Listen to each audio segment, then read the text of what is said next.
आइए श्रोताओं, मंगलवार व्रत कथा सुनते हैं।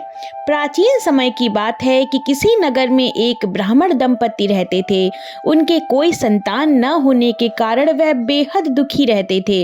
हर मंगलवार ब्राह्मण वन में हनुमान जी की पूजा करने के लिए जाता था। वह पूजा करके बजरंग बली से एक पुत्र की कामना करता था।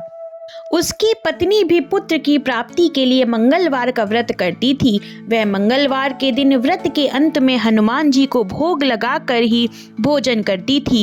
एक बार व्रत के दिन ब्राह्मणी ने भोजन नहीं बना पाया और न ही हनुमान जी को भोग लगा सकी।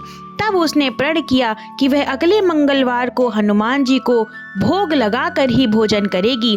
वह भूखी प्यासी 6 दिन तक पड़ी रही। मंगलवार के दिन वह बेहोश हो गई। हनुमान जी उसकी श्रद्धा और भक्ति देखकर प्रसन्न हुए। उन्होंने आशीर्वाद स्वरूप ब्रह्माणी को एक पुत्र दिया और कहा कि यह तुम्हारी बहुत सेवा करेगा। बालक को पाकर ब्रह्माणी बहुत खुश हुई। उसने बालक का नाम मंगल रखा।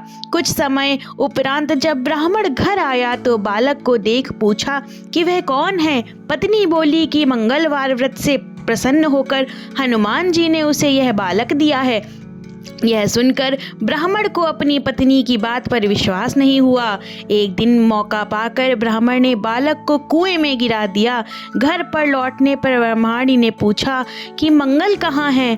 तभी पीछे से मंगल मुस्कुरा कर आ गया। उसे वापस देखकर ब्राह्मण चौंक गया।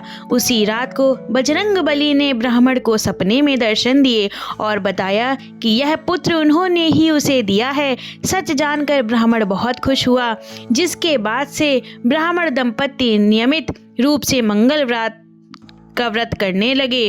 मंगलवार का व्रत रखने वाले मनुष्य पर हनुमान जी की अपार कृपा होती है।